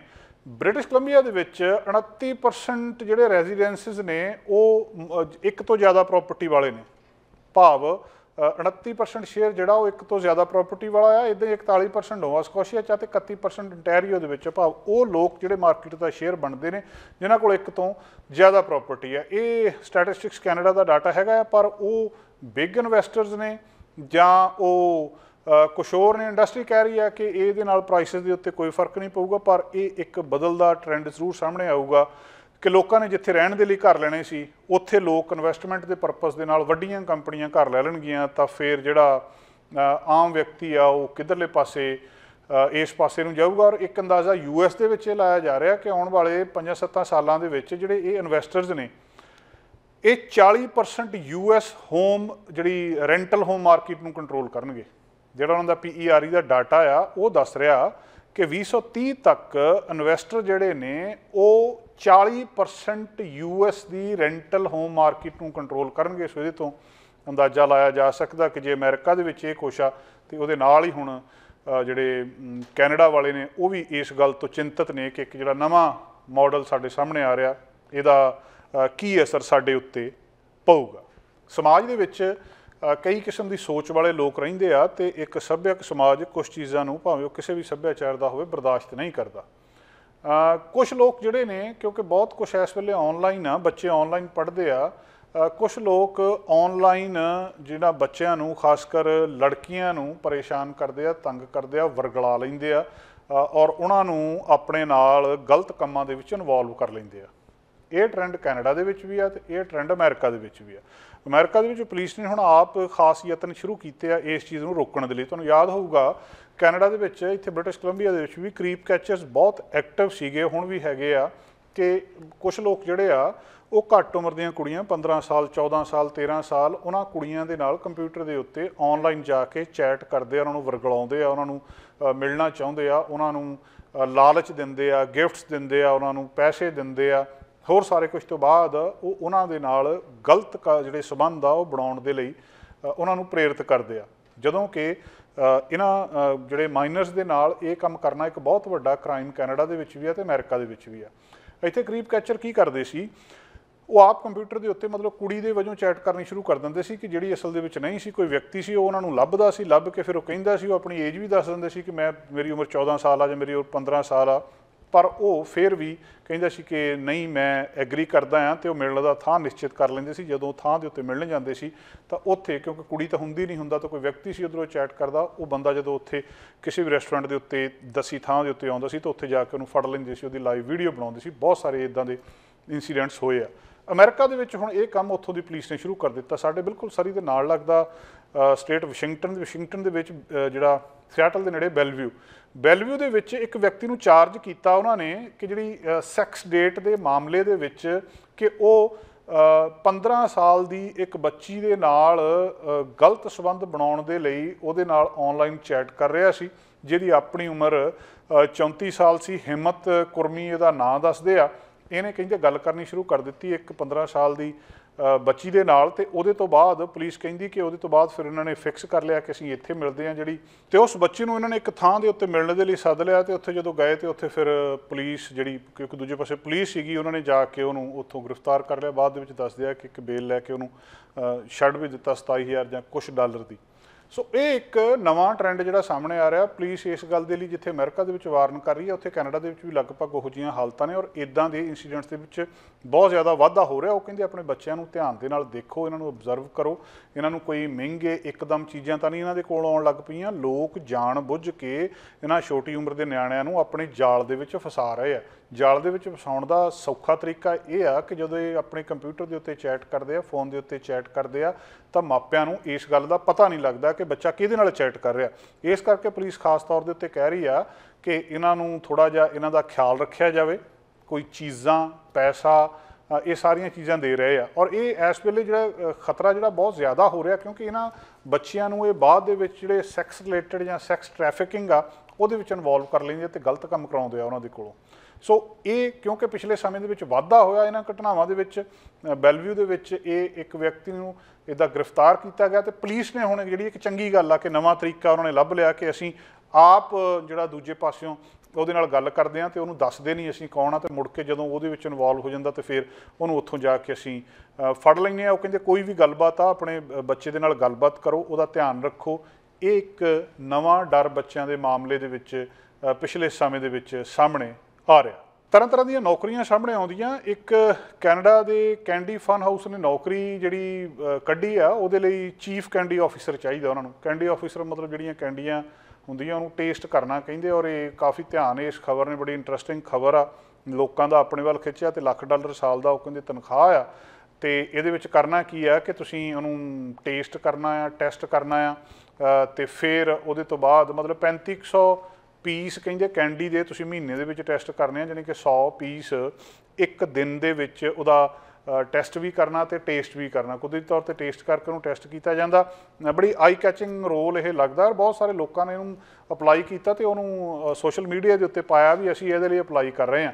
ਅਪਰੂਵ ਕਰਨਾ ਕੈਂਡੀ ਨੂੰ ਕਿ ਇਹ ਸੇਲ ਦੇ ਲਈ ਅੱਗੇ ਠੀਕ ਆ, ਜਾਂ ਇਹਦਾ ਤੁਹਾਡੇ ਸਟਰੋਂਗ ਟੇਸਟ ਬਡਸ ਚਾਹੀਦੇ ਆ, ਤੁਹਾਨੂੰ ਪਤਾ ਹੋਣਾ ਚਾਹੀਦਾ ਕਿ ਕੀ ਹੈਗਾ ਆ ਉਹਦੀ, ਮਤਲਬ ਤੁਸੀਂ ਸਟੈਂਪ ਲਾਉਣੀ ਆ ਉਹਦੀ ਅਪਰੂਵਲ ਦੇ ਲਈ। ਤੇ ਉਹਦੇ ਤੋਂ ਬਾਅਦ ਜਿਹੜੀ ਕੈਂਡੀ ਇੰਟੈਲੀਜੈਂਸ ਏਜੰਸੀ ਆ ਉਹ ਇਹ ਕਹਿ ਰਹੀ ਆ, ਇੱਕ ਕੰਪਨੀ ਜਿਹੜੀ ਹੈਗੀ ਆ ਕੈਂਡੀ ਸਟ੍ਰੈਟਜੀ ਜਿਹੜੀ ਰਨ ਕਰ ਰਹੀ ਆ, ਉਹਦੇ ਵਿੱਚ ਤੁਸੀਂ ਜਾਣਾ ਆ, ਤੁਸੀਂ ਉਹਦੇ ਇੰਚਾਰਜ ਹੋਣਾ ਆ, ਤੇ ਜਿਹੜਾ ਬੰਦਾ ਵੀ ਨਾਰਥ ਅਮਰੀਕਾ ਦੇ ਵਿੱਚ ਹੈਗਾ ਆ ਉਹ ਇਹਦੇ ਲਈ ਅਪਲਾਈ ਕਰ ਸਕਦਾ। ਤੁਸੀਂ ਵੈਬਸਾਈਟਸ ਦੇ ਉੱਤੇ ਵੱਖ-ਵੱਖ ਦੇ ਉੱਤੇ ਦੇਖ ਸਕਦੇ ਹੋ, ਔਰ 5 ਸਾਲ ਤੋਂ ਜ਼ਿਆਦਾ ਤੁਹਾਡੀ ਉਮਰ ਚਾਹੀਦੀ ਹੈ। ਬੱਚੇ ਵੀ ਇਹਦੇ ਲਈ ਅਪਲਾਈ ਕਰ ਸਕਦੇ ਆ, ਤੇ ਫੂਡ ਅਲਰਜੀ ਤੁਹਾਨੂੰ ਕੋਈ ਨਹੀਂ ਹੋਣੀ ਚਾਹੀਦੀ। ਕੁਛ ਜਿਹੜੇ ਪ੍ਰਾਊਡ ਪੇਰੈਂਟਸ ਆ ਉਹਨਾਂ ਨੇ ਆਪਣੇ ਬੱਚੇ, ਇੱਕ 8 ਸਾਲ ਦਾ ਬੱਚਾ ਆ ਉਹਨੇ ਅਪਲਾਈ ਕੀਤਾ ਇਹਦੇ ਲਈ ਕਿ ਉਹਨੇ ਇਹ ਸਿੱਖ ਲਿਆ ਕਿ ਕਿਸ ਤਰੀਕੇ ਦੇ ਨਾਲ ਜਿਹੜੀ ਰੈਜ਼ੂਮੇ ਕਿੱਦਾਂ ਬਣਾਉਣਾ, ਤੇ ਉਹਨੇ ਕਹਿੰਦੇ ਇਹਦੇ ਲਈ ਅਪਲਾਈ ਕੀਤਾ ਹੈ। ਗੋਲਡਨ ਟੇਸਟ ਬਡਸ ਚਾਹੀਦੇ ਆ, ਕੁਦਰਤੀ ਤੌਰ ਤੇ ਤੁਹਾਨੂੰ ਜਿਹੜਾ ਹੈਗਾ ਆ ਇਹਦੇ ਨਾਲ ਐਕਸਟੈਂਸਿਵ ਡੈਂਟਲ ਪਲਾਨ ਵੀ ਆ, ਤੇ ਇਹ ਜਿਹੜੀ ਲਿਸਟਿੰਗ ਆ, ਇਹ ਨੌਕਰੀ ਨਿਕਲੀ ਆ, ਇਹ ਜ਼ਿਆਦਾ ਜਿਹੜੀ ਇਸ ਵੇਲੇ ਲੋਕਾਂ ਦਾ ਧਿਆਨ ਆਪਣੇ ਵੱਲ ਖਿੱਚ ਰਹੀ ਆ। ਹਰਸ਼ੇ ਦੇ ਵਿੱਚ ਲਾਸਟ ਮਹੀਨੇ ਇਹ ਪੋਸਟ ਕੀਤੀ ਗਈ ਸੀ, ਪਾਰਟ ਟਾਈਮ ਟੇਸਟ ਟੈਸਟਰ ਦੀ ਜੌਬ, ਇੱਕ ਸੈਂਸਰੀ ਜਿਹੜੇ ਇਸ ਤਰੀਕੇ ਦੇ ਨਾਲ ਕਿ ਉਹਨੂੰ ਸੈਂਸ ਕਰ ਸਕਣ, ਤੇ ਇਸ ਜੌਬ ਨੇ ਆਪਣੇ ਆਪ ਦੇ ਵਿੱਚ ਕਾਫੀ ਜਿਹੜਾ ਧਿਆਨ ਆਪਣੇ ਵੱਲ ਖਿੱਚਿਆ ਹੈ। ਹਰਸ਼ੇ ਇੱਕ ਕੰਪਨੀ ਆ, ਤੇ ਉਹਨੇ ਇਹ ਜਿਹੜੀ ਕਈ ਥਾਵਾਂ ਦੇ ਉੱਤੇ ਐਡ ਆਈ ਹੈ, ਤੇ ਆਪਣੇ ਆਪ ਦੇ ਵਿੱਚ ਇਹਦਾ ਜਿਹੜਾ ਕਾਫੀ ਚਰਚਾ ਇਸ ਐਡ ਦੀ ਹੋ ਰਹੀ ਹੈ, ਤੇ ਬਹੁਤ ਸਾਰੇ ਲੋਕ ਇਹਦੇ ਉੱਤੇ ਅਪਲਾਈ ਕਰ ਰਹੇ ਆ ਕਿ ਇਹ ਵੀ ਕੋਈ ਇੱਕ ਕੰਮ ਆ ਕਿ ਤੁਸੀਂ ਕੈਂਡੀ ਨੂੰ ਟੇਸਟ ਕਰਨਾ ਤੇ ਉਹਦੇ ਬਾਰੇ ਦੱਸਣਾ। ਕਈ ਜਿਹੜੀਆਂ ਕੰਪਨੀਆਂ ਨੇ ਇਸ ਕਿਸਮ ਦੀਆਂ, ਉਹਨਾਂ ਦੇ ਵਿੱਚ ਇਸ ਕਿਸਮ ਦੇ ਰੋਲ ਹੈਗੇ ਆ। ਵੱਖਰੀਆਂ ਵੱਖਰੀਆਂ ਨੌਕਰੀਆਂ ਵੱਖਰੇ ਵੱਖਰੇ ਤਰੀਕੇ ਦੇ ਨਾਲ ਲੋਕਾਂ ਦੇ ਵਿੱਚ ਚਰਚਾ ਦਾ ਵਿਸ਼ਾ ਬਣ ਰਹੀਆਂ ਨੇ। ਮਹਿੰਗਾਈ ਬਾਰੇ ਲਗਾਤਾਰ ਅਸੀਂ ਗੱਲਬਾਤ ਕਰਦੇ ਆਉਂਦੇ ਹਾਂ, ਤੇ ਅੱਜ ਜਦੋਂ ਅਸੀਂ ਗੱਲਬਾਤ ਕਰ ਰਹੇ ਹਾਂ ਤਾਂ ਅੱਜ ਵੀ ਮਹਿੰਗਾਈ ਘਟ ਨਹੀਂ ਰਹੀ। ਲੋਕਾਂ ਨੂੰ ਆਪਣੇ ਖਰਚੇ ਮੈਨੇਜ ਕਰਨੇ ਪੈ ਰਹੇ ਆ। ਇੰਟਰਸਟ ਰੇਟ ਵਧਣ ਦੇ ਨਾਲ ਲੋਕਾਂ ਨੇ ਆਪਣੇ ਖਰਚੇ ਘਟਾ ਲਏ ਆ। ਲੋਕ ਚੀਜ਼ਾਂ ਖਰੀਦਣ ਤੋਂ ਪਹਿਲਾਂ ਕਿੰਨੀ ਵਾਰੀ ਸੋਚਦੇ ਆ, ਫਿਰ ਬਹੁਤ ਸਾਰੀਆਂ ਚੀਜ਼ਾਂ ਜਿਹੜੀ ਟਰੈਵਲਿੰਗ ਆ ਉਹਨੂੰ ਕੱਟ ਕਰ ਲਿਆ ਲੋਕਾਂ ਨੇ। ਕੋਈ ਵੱਡੀ ਜਿਹੜੀ ਆਪਣੇ ਆਪ ਦੇ ਲਈ ਉਹਨਾਂ ਨੇ ਚੀਜ਼ ਖਰੀਦਣੀ ਸੀ ਉਹਨੂੰ ਕੱਟ ਲਿਆ। ਜਿਹੜੀ ਵੱਧ ਰਹੇ ਗਰੋਸਰੀ ਦੇ ਬਿੱਲ ਆ ਉਹ ਲੋਕਾਂ ਦੇ ਵਿੱਚ ਚਿੰਤਾ ਪੈਦਾ ਕਰ ਰਹੇ ਆ। ਜਿਹੜੀਆਂ ਐਕਸਟਰਾ ਕੁਰਿਕੂਲਰ ਐਕਟੀਵਿਟੀ ਸੀ ਉਹਨੂੰ ਲੋਕਾਂ ਨੇ ਰੋਕ ਲਿਆ। ਅੱਜ ਜਦੋਂ ਅਸੀਂ ਤੁਹਾਡੇ ਨਾਲ ਇਸ ਵੇਲੇ ਗੱਲ ਕਰ ਰਹੇ ਹਾਂ ਤਾਂ ਅਗਸਤ ਦਾ ਸ਼ੁਰੂਆਤ ਇਹਦੇ ਵਿੱਚ ਵੀ ਜਦੋਂ ਕਿ ਕਹਿੰਦੇ ਸੀ ਕਿ ਇੰਟਰਸਟ ਰੇਟਸ ਦੇ ਨਾਲ ਇੱਕ ਵਾਰੀ ਮਾਰਕੀਟ ਦੇ ਵਿੱਚ ਰੁਕ ਜੂਗੀ, ਰੁਕਣ ਤੋਂ ਬਾਅਦ ਚੀਜ਼ਾਂ ਵੱਧ ਜਾਣਗੀਆਂ, ਵਧਣ ਤੋਂ ਬਾਅਦ ਉਹਨਾਂ ਦੀ ਕੀਮਤ ਥੱਲੇ ਆ ਜੂਗੀ, ਪਰ ਹਜੇ ਤੱਕ ਇਹਨਾਂ ਚੀਜ਼ਾਂ ਦੀ ਕੀਮਤ ਥੱਲੇ ਨਹੀਂ ਆਈ। ਹਰ ਚੀਜ਼ ਦੀ ਕੀਮਤ ਉੱਤੇ ਆ। ਇਨਫਲੇਸ਼ਨ ਪਿਛਲੇ 40 ਸਾਲ ਦੇ ਵਿੱਚ ਜਿੰਨੀ ਸੀਗੀ ਉਹਦੇ ਤੋਂ ਇਸ ਵੇਲੇ ਸਿਖਰ ਦੇ ਉੱਤੇ ਜਾਈ ਆ। ਆਉਣ ਵਾਲੇ ਦਿਨਾਂ ਦੇ ਵਿੱਚ ਜਦੋਂ ਜਿਹੜੀਆਂ ਕੁਝ ਹੋਰ ਡਾਟੇ ਸਾਹਮਣੇ ਆਉਣਗੇ ਉਹਦੇ ਤੋਂ ਜ਼ਿਆਦਾ ਵਿਸਥਾਰ ਪਤਾ ਲੱਗੂਗਾ। ਪਰ ਇਸ ਵੇਲੇ ਬਹੁਤ ਸਾਰੇ ਜਿਹੜੇ ਚੈਲੰਜਸ ਨੇ, ਰਿਸੈਸ਼ਨ ਦੀ ਗੱਲਬਾਤ ਵੀ ਚੱਲ ਰਹੀ ਆ, ਤੇ ਜਿਹੜਾ ਸਾਰਾ ਕੁਛ ਆ, ਜਿਹੜਾ ਛੋਟੀਆਂ ਛੋਟੀਆਂ ਚੀਜ਼ਾਂ ਤੋਂ ਲੈ ਕੇ ਭਾਵ ਬੱਚਿਆਂ ਦੇ ਡੇ ਕੇਅਰ ਤੋਂ ਲੈ ਕੇ ਬੱਚਿਆਂ ਦੇ ਡਾਈਪਰਸ ਤੋਂ ਲੈ ਕੇ ਜਿਹੜੇ ਫੈਮਿਲੀ ਦੇ ਆਊਟ ਗੋਇੰਗਸ ਤੱਕ, ਅੱਜ ਸਾਰੀਆਂ ਅਖਬਾਰਾਂ ਲਗਭਗ ਦੱਸ ਰਹੀਆਂ ਕਿ ਲਗਭਗ ਹਾਲਾਤ ਉਹੀ ਆ। ਗੈਸ ਦੀਆਂ ਕੀਮਤਾਂ ਬਹੁਤ ਉੱਤੇ ਚਲੀਆਂ ਗਈਆਂ ਸੀ, ਥੋੜ੍ਹੀਆਂ ਬਹੁਤੀਆਂ ਥੱਲੇ ਆਈਆਂ, ਪਰ ਉਹਦੇ ਬਾਵਜੂਦ ਵੀ ਜਿਹੜੇ ਹੋਟਲਾਂ ਦੇ ਜਿਹੜੀ ਅਕਮੋਡੇਸ਼ਨ ਆ ਉਹ ਬਹੁਤ ਵਧੀ ਆ। ਬਾਈ 에ਅਰ ਜੇ ਕਿਸੇ ਨੇ ਜਾਣਾ ਉਹਦੀਆਂ ਟਿਕਟਾਂ ਬਹੁਤ ਜ਼ਿਆਦਾ ਆ। ਜਿਹੜੀ ਇੱਕਦਮ ਇਹ ਕੀਮਤਾਂ ਵਧੀਆਂ ਆ ਅਤੇ ਇਹ 1983 ਵਾਲੇ ਹਿਸਾਬ ਦੇ ਨਾਲ ਜਿਹੜੀਆਂ ਉੱਤੇ ਜਾ ਰਹੀਆਂ। ਮੌਰਗੇਜ, ਰੈਂਟ, ਕਾਰ ਲੋਨ, ਸਾਰਾ ਕੁਝ ਜਿਹੜੀਆਂ ਚੀਜ਼ਾਂ ਆ ਇਹ ਇਸ ਵੇਲੇ ਉੱਤੇ ਜਾ ਰਿਹਾ। ਕੁਝ ਕ੍ਰੈਡਿਟ ਕਾਉਂਸਲਿੰਗ ਸੁਸਾਇਟੀ ਦੇ ਜਿਹੜੇ ਐਕਸਪਰਟ ਨੇ ਉਹ ਇਹ ਗੱਲਾਂ ਬਾਤਾਂ ਦੱਸ ਰਹੇ ਆ ਕਿ ਇਹ ਜਿਹੜੇ ਡਰਾਈਵਰਸ ਨੇ ਉਹ ਪੰਪ ਦੇ ਉੱਤੇ ਸਫ਼ਰ ਕਰ ਰਹੇ ਨੇ। ਗੈਸੋਲੀਨ ਪ੍ਰਾਈਸਿਸ ਜੂਨ ਦੇ ਵਿੱਚ ਬਹੁਤ ਜ਼ਿਆਦਾ ਸੀ, ਹੁਣ ਜਿਹੜੇ ਅਵੇਲੇਬਲ ਹੈਗੀਆਂ ਆ ਇਹ ਵੀ ਜੇਕਰ 2021 ਨਾਲ ਕੰਪੇਅਰ ਕੀਤਾ ਜਾਵੇ ਤਾਂ ਕਿੰਨੀ ਜ਼ਿਆਦਾ ਉੱਤੇ ਆ। ਸਟੈਟਿਸਟਿਕਸ ਕੈਨੇਡਾ ਦਾ ਜਦੋਂ ਡਾਟਾ ਅਸੀਂ ਦੇਖਦੇ ਹਾਂ, ਜਿਹੜੀ ਫਾਈਨੈਂਸ਼ੀਅਲ ਡਰੇਨ ਮਾਰਕੀਟ ਦੇ ਵਿੱਚ ਹੋ ਰਹੀ ਆ, ਇਹਦੇ ਨਾਲ ਲੋਕਾਂ ਦੇ ਲਈ ਇਸ ਵੇਲੇ ਸਰਵਾਈਵ ਕਰਨਾ ਕਾਫੀ ਮੁਸ਼ਕਲ ਹੋਇਆ ਆ।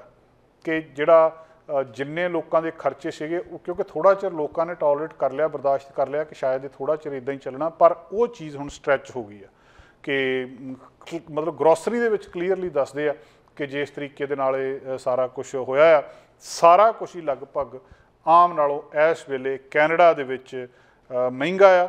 ਲੋਕਾਂ ਦਾ ਸਰਵਾਈਵ ਕਰਨਾ ਇਸ ਵੇਲੇ ਮੁਸ਼ਕਲ ਹੋਇਆ ਆ। ਘਰਾਂ ਦੀਆਂ ਜਿਹੜੀ ਰੈਂਟ ਆ ਉਹ ਵੀ ਪਿਛਲੇ ਸਮੇਂ ਦੇ ਵਿੱਚ ਵਧੇ ਆ ਅਤੇ ਇਹ ਵੀ ਕਿਸੇ ਨਾ ਕਿਸੇ ਤਰ੍ਹਾਂ ਐਡਜਸਟ ਅਜੇ ਨਹੀਂ ਹੋ ਰਹੇ। ਥੋੜ੍ਹੇ ਬਹੁਤੇ ਜਿਹੜੇ ਜਦੋਂ ਇਹ ਥੱਲੇ ਨੂੰ ਆਉਣਗੇ, ਪਰ ਓਵਰਆਲ ਅੱਜ ਜਿਹੜਾ ਕੈਨੇਡੀਅਨ ਰੈਂਟ ਆ ਉਹ ਵੀ ਦੱਸਦੇ ਆ ਕਿ 9.5% ਜੂਨ ਦੇ ਵਿੱਚ ਇੱਕ ਸਾਲ ਪਹਿਲਾਂ ਨਾਲੋਂ ਵੱਧ ਗਿਆ। ਹੁਣ 10% ਦੇ ਲਗਭਗ ਜਿਨ੍ਹਾਂ ਘਰਾਂ ਦਾ ਕਿਰਾਇਆ ਹੀ ਵੱਧ ਗਿਆ, ਅਤੇ ਉੱਥੋਂ ਅੰਦਾਜ਼ਾ ਲਾ ਕੇ ਦੇਖੋ ਵੀ ਬਾਕੀ ਚੀਜ਼ਾਂ ਦੀ ਕੀਮਤ ਕਿੰਨੀ ਵਧੀ ਹੋਊਗੀ। ਅੱਜ ਦੀ ਤਰੀਕ ਦੇ ਵਿੱਚ ਇਹ ਕੀਮਤਾਂ ਥੱਲੇ ਨਹੀਂ ਆ ਰਹੀਆਂ। ਲੋਕ ਇਹਦੇ ਤੋਂ ਅਜੇ ਵੀ ਪਰੇਸ਼ਾਨ ਨੇ ਅਤੇ ਆਸ ਕਰ ਰਹੇ ਆ ਕਿ ਕਿਸੇ ਨਾ ਕਿਸੇ ਤਰ੍ਹਾਂ ਇਹਨਾਂ ਦੀਆਂ ਕੀਮਤਾਂ ਜਲਦੀ ਘਟਣ, ਮਹਿੰਗਾਈ ਘਟੇ।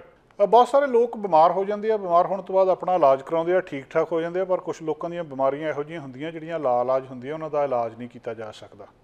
ਆਟਵਾ ਦੀ ਇੱਕ ਔਰਤ ਆ, ਉਹ ਇੰਨੀ ਜ਼ਿਆਦਾ ਬਿਮਾਰ ਆ ਕੋਈ ਮਰਨਾ ਚਾਹੁੰਦੀ ਆ, ਮੈਡੀਕਲ ਅਸਿਸਟੈਂਸ ਚਾਹੁੰਦੀ ਆ ਮਰਨ ਦੇ ਵਿੱਚ ਕਿ ਮੈਨੂੰ ਮੈਡੀਕਲੀ ਮਾਰ ਦਿੱਤਾ ਜਾਵੇ। ਕੈਨੇਡਾ ਦੇ ਵਿੱਚ ਇਸ ਤਰ੍ਹਾਂ ਕੀਤਾ ਜਾ ਸਕਦਾ ਕਿ ਜਦੋਂ ਕੋਈ ਬੰਦੇ ਦੀ ਹਾਲਤ ਇਸ ਤਰ੍ਹਾਂ ਦੀ ਹੋ ਜਾਵੇ ਅਤੇ ਉਹਦੀ ਇੱਛਾ ਹੋਵੇ ਤਾਂ ਫਿਰ ਡਾਕਟਰ ਨੂੰ ਅਪਰੂਵ ਕਰ ਦਿੱਤਾ ਤਾਂ ਉਹਨੂੰ ਫਿਰ ਜਿਹੜਾ ਅਸਿਸਟੈਂਟ ਡਾਇੰਗ ਜਿਹਨੂੰ ਕਹਿੰਦੇ ਆ ਕਿ ਉਹਦੇ ਨਾਲ ਜਾ ਸਕਦਾ।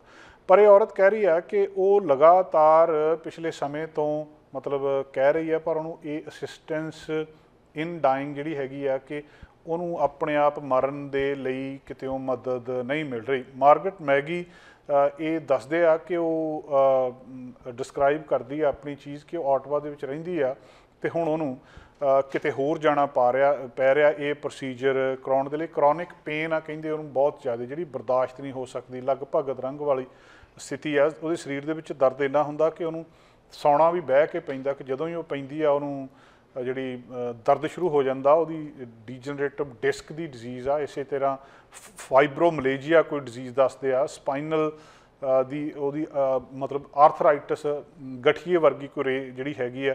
ਸਾਰਾ ਕੁਛ ਮਤਲਬ ਉਹਦਾ ਇੰਨਾ ਮਾੜਾ ਹੋ ਚੁੱਕਿਆ ਕਿ ਉਹਦੇ ਕੋਲ ਮਰਨ ਤੋਂ ਸਿਵਾ ਹੁਣ ਕੋਈ ਚਾਰਾ ਨਹੀਂ ਆ ਅਤੇ ਉਹ ਮਰਨਾ ਚਾਹੁੰਦੀ। ਉਹ ਕਹਿੰਦੀ 24 ਘੰਟੇ 7 ਦਿਨ ਮੇਰੇ ਇਸੇ ਤਰ੍ਹਾਂ ਦਰਦ ਚੱਲਦੀ ਆ, ਮੈਂ ਕਾਊਚ ਦੇ ਉੱਤੇ ਬੈਠੀ ਹਾਂ ਅਤੇ 2 ਦਹਾਕੇ ਪਹਿਲਾਂ ਉਹਦੀ ਬੈਕ ਪੇਨ ਸ਼ੁਰੂ ਹੋਈ ਸੀ, ਉਹਦੇ ਤੋਂ ਇੱਕ ਇੱਕ ਕਰਕੇ ਬਿਮਾਰੀਆਂ ਉਹਨੂੰ ਸ਼ੁਰੂ ਹੋ ਗਈਆਂ ਅਤੇ ਉਹਦੀ ਹਾਲਤ ਇਸ ਵੇਲੇ ਇੱਥੇ ਤੱਕ ਪਹੁੰਚ ਗਈ ਕਿ ਉਹਦੇ ਕੋਲੋਂ ਹੁਣ ਜਿਹੜਾ ਸਰਵਾਈਵ ਕਰਨਾ ਮੁਸ਼ਕਲ ਹੋ ਗਿਆ। ਅਤੇ ਫਿਰ ਉਹਨੇ ਇਹ ਸਾਰੇ ਕੁਛ ਤੋਂ ਬਾਅਦ ਜਿਹੜਾ ਫੈਸਲਾ ਕੀਤਾ ਕਿ ਮੈਂ ਜਿਹੜਾ 1998 ਦੇ ਵਿੱਚ ਕਹਿੰਦੇ ਆ ਉਹਦੇ ਦਰਦ ਸ਼ੁਰੂ ਹੋਈ ਸੀ ਅਤੇ ਜਿਹੜੀ ਮੁੜ ਕੇ इस तरीके नाल इत्थे तक पहुँच गई।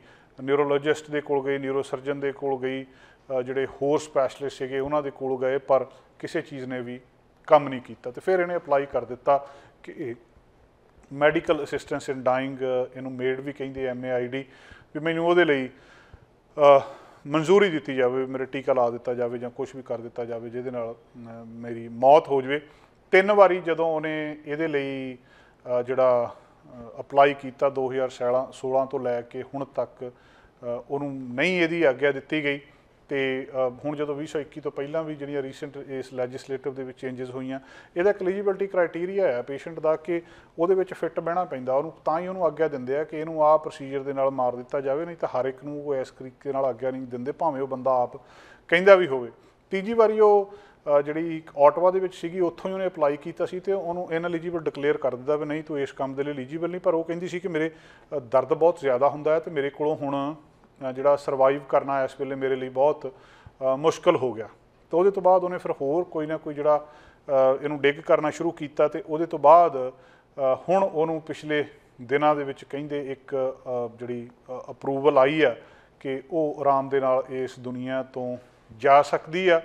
ते जिहड़ी MAID आ उहदे तहत उहनूं मतलब फैडरल फ्रेमवर्क दे तहत एक खास मैडिकल कंडीशन चाहिदी आ, फिर बंदे नूं जिहड़ा अलाउ किया जा सकदा इस किस्म दे गल दे विच। और जिहड़ी इरिवर्सिबल होवे, जिहड़ा बंदा ठीक ही नहीं हो सकदा, ते ये औरत जिहड़ी आ जिहड़ी इस काम इहदे लई फिर हुण कहिंदे हो मतलब एलिजिबल हो गई आ कि नैचुरल डैथ उहदी छेती भावें नहीं दिख रही, पर फिर भी हुण दसदे आ कि उहनूं ऑटवा तो टोरंटो दे एरिया दे विच जाना पिया, उत्थे जाके वो इस लास्ट मंथ एलिजिबल हुई है।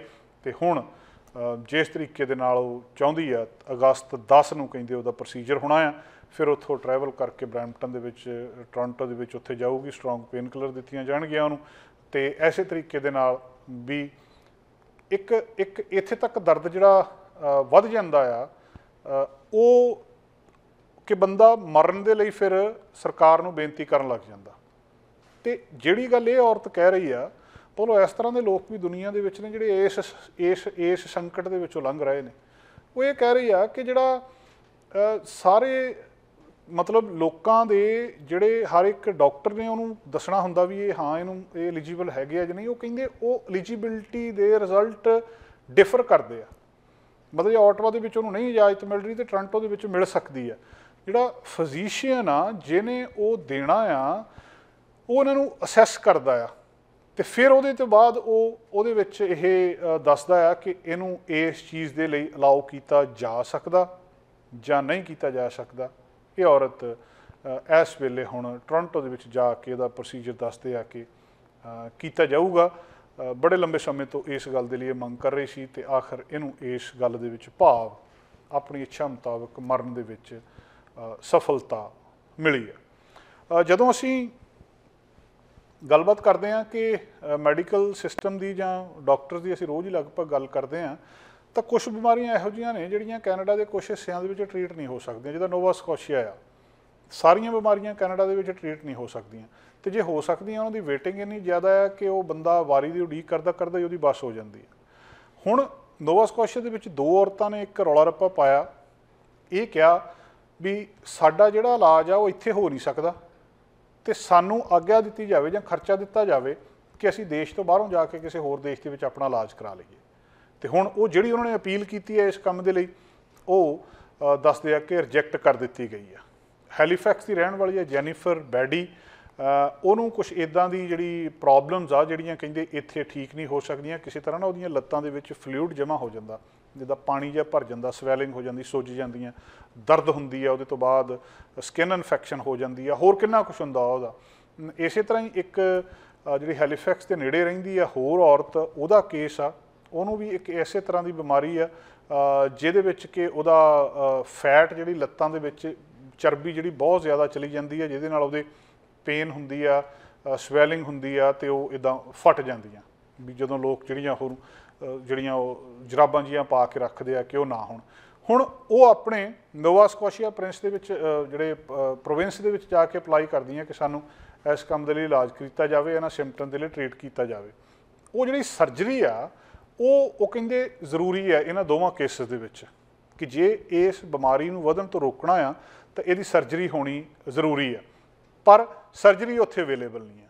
ਹੁਣ ਉਹ ਕਰਨ ਕੀ ਇਸ ਮਾਮਲੇ ਦੇ ਵਿੱਚ ਉਹਨੇ ਰਿਕੁਐਸਟ ਕੀਤੀ ਹੈ supreme court of Nova Scotia ਦੇ ਵਿੱਚ 22 ਜੁਲਾਈ ਨੂੰ, ਤੇ ਪ੍ਰੋਵਿੰਸ ਨੇ ਇਹਨਾਂ ਦੋਵਾਂ ਨੂੰ, ਬ੍ਰੈਂਡੀ ਤੇ ਲਿੰਕਸਨ ਨੂੰ, ਇਹਨਾਂ ਦੋਵਾਂ ਨੂੰ ਕਿਹਾ ਆ ਕਿ ਉਹਨਾਂ ਨੂੰ ਪ੍ਰੋਵਿੰਸ਼ਲੀ ਜਿਹੜਾ ਲਾਇਸੈਂਸ ਸਪੈਸ਼ਲਿਸਟ ਆ ਉਹਨਾਂ ਦੇ ਉੱਤੇ ਉਹਦੀ ਜਿਹੜੀ ਓਪੀਨੀਅਨ ਚਾਹੀਦੀ ਆ, ਤੇ ਜਿਹੜੀ ਉਹਨਾਂ ਦੀ ਰਿਕੁਐਸਟ ਨੂੰ ਸਪੋਰਟ ਕਰੇ ਕਿ ਆਊਟ ਆਫ ਕੰਟਰੀ ਜਾ ਕੇ ਤੁਸੀਂ ਟ੍ਰੀਟਮੈਂਟ ਕਰਾ ਸਕਦੇ ਆ, ਭਾਵ ਕੈਨੇਡਾ ਤੋਂ ਬਾਹਰ ਜਾ ਕੇ ਕਿਸੇ ਹੋਰ ਮੁਲਕ ਦੇ ਵਿੱਚ ਜਾ ਕੇ ਤੁਸੀਂ ਆਪਣਾ ਟ੍ਰੀਟਮੈਂਟ ਕਰਵਾਈ ਜਾ ਸਕਦੀ। ਉਹ ਕਹਿੰਦੇ ਜਿਹੜੀ ਸਪੈਸ਼ਲਿਸਟ ਦੀ ਇਹ ਸੁਪਰੀਮ ਕੋਰਟ ਗੱਲ ਕਰਦੀ ਹੈ ਵੀ ਇਸ ਸਪੈਸ਼ਲਿਸਟ ਦੀ ਓਪੀਨੀਅਨ ਲੈ ਕੇ ਆਓਗੇ ਤਾਂ ਤੁਸੀਂ ਬਾਹਰ ਜਾ ਕੇ ਸਰਜਰੀ ਕਰਾ ਸਕਦੇ ਹੋ। ਉਹ ਕਹਿੰਦੇ ਇੱਥੇ ਇੱਦਾਂ ਦਾ ਸਪੈਸ਼ਲਿਸਟ ਹੀ ਹੈ ਨਹੀਂ, ਅਸੀਂ ਸਲਾਹ ਕਿਹਦੇ ਕੋਲੋਂ ਲਈਏ। ਜਿਹੜਾ ਕ੍ਰਾਈਟੀਰੀਆ ਹੈ ਉਹਨੂੰ ਉਹ ਕਹਿੰਦੇ ਮੀਟ ਹੀ ਨਹੀਂ ਕੀਤਾ ਜਾ ਸਕਦਾ।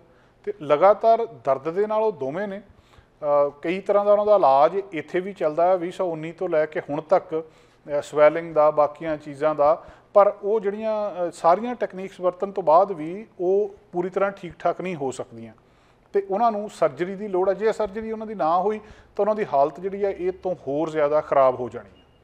ਹੁਣ ਜਿਹੜੀ ਇਹਨੂੰ ਜਿਹੜੀ ਸਰਜਰੀ ਹੈਗੀ ਆ ਉਹ ਕਿਉਂਕਿ ਨੋਵਾ ਸਕੋਸ਼ੀਆ ਦੇ ਵਿੱਚ ਅਵੇਲੇਬਲ ਹੈ ਨਹੀਂਗਾ, ਤੇ ਉਹਦੇ ਲਈ ਉਹਨਾਂ ਨੂੰ ਜਾਂ ਉਹਦੀ ਜਿਹੜੀ ਜੇ ਅਵੇਲੇਬਲ ਆ ਕੈਨੇਡਾ ਦੇ ਵਿੱਚ ਉਹ ਸਰਜਰੀ ਅਵੇਲੇਬਲ ਆ ਤਾਂ ਉਹਦੀ ਕਹਿੰਦੇ ਕਈ ਸਾਲਾਂ ਦੀ ਵੇਟਿੰਗ ਲਿਸਟ ਆ, ਤੇ ਕਈ ਸਾਲਾਂ ਦੀ ਵੇਟਿੰਗ ਲਿਸਟ ਦਾ ਮਤਲਬ ਇਹ ਆ ਕਿ ਉਹ ਸ਼ਾਇਦ ਹੀ ਉਦੋਂ ਤੱਕ ਜੀ ਸਕਣ। ਹੁਣ ਉਹਨੇ ਡਾਕਟਰ ਲੱਭਿਆ, ਜਿਹੜੀ ਬ੍ਰੈਡੀ ਆ ਉਹਨੇ ਡਾਕਟਰ ਲੱਭਿਆ ਸਰਜਰੀ ਕਰਨ ਦੇ ਲਈ ਜਾਪਾਨ ਦੇ ਵਿੱਚ, ਤੇ $80,000 ਉਹਦੇ ਉੱਤੇ ਲੱਗਣਾ। ਤੇ ਉਹ ਕਹਿੰਦੀ ਇਹ ਆ ਵੀ ਹੁਣ ਇਹਦਾ ਮੇਰਾ ਕੁਛ ਕੀਤਾ ਜਾਵੇ ਕਿ ਮੈਂ ਇੱਥੋਂ $80,000 ਜਿਹੜਾ ਉੱਥੇ ਜਾ ਕੇ ਖਰਚ ਲਵਾਂ, ਕਿਉਂਕਿ ਤੁਸੀਂ ਇਹਦਾ ਇਲਾਜ ਨਹੀਂ ਕਰ ਸਕਦੇ ਹੁਣ, ਕਿਉਂਕਿ ਉੱਥੋਂ ਪ੍ਰੋਵਿੰਸ ਦੇ ਵਿੱਚ ਓਪੀਨੀਅਨ ਚਾਹੀਦੀ ਹੈ ਸਪੈਸ਼ਲਿਸਟ ਦੀ, ਤੇ ਸਪੈਸ਼ਲਿਸਟ ਉੱਥੇ ਹੈ ਨਹੀਂਗਾ।